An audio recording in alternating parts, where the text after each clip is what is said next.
काकटपुर ओथका ग्राम रे रज महोत्सव प्रतिवर्ष भली चलित वर्ष मध्य 3 दिनिया रज महोत्सव पालन करा जायछि। ओथका ग्रामर इष्टदेवता श्री रामेश्वर मंदिर परिसर में विभिन्न प्रकार पिठापणा आसर सहित रज पान पुची खेल और अन्यान्य प्रतियोगिता संध्या समय आध्यात्मिक आलोचना सहित मनोरंजन करने निमंते रंगारंग कार्यक्रम कॉमेडी डांस संगीत परिवेषण इत्यादि होइथिला।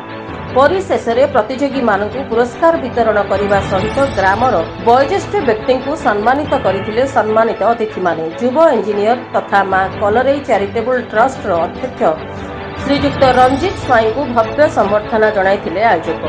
परिशेष समस्त अतिथि माने कृति प्रतियोगी मानक पुरस्कार वितरण करी समस्त ग्रामवासी तथा युवक संघ को साधुवाद जणाई समस्त कल्याण कामना करथिले। आम 5 वर्ष हम युवक संघर आयोजन द्वारा रज महोत्सव कर बुड़ी जाउथबा परंपरा को पुणी थे उज्जीवित करने रजर से आसर रजर से संस्कृति भरा परिवेश तैयारी करने आज समागम रे रजर प्रसिद्ध पोड़ पान पिठा पान एवं रजदोली मेहंदी आंचलिक जिते सब कार्यक्रम रजरे हुए समस्त प्रकार कार्यक्रम आज एठार करूँ।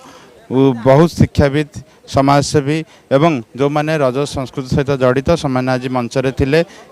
संध्यार भरा आसर सबुबले आम आशा करुचु युवपीढ़ी एवं महिला माने सबुबले रज सहित जोगसूत्र रुहतु एवं बुड़ी जाउथबा परंपरा को पुणी थे उज्जीवित करने समस्त अनुरोध करा।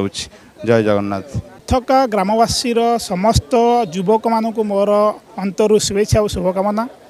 आउ रज पर्व जो ओडिशार बहुत बड़ पर्व जहाद्वारा आमे समस्त बहु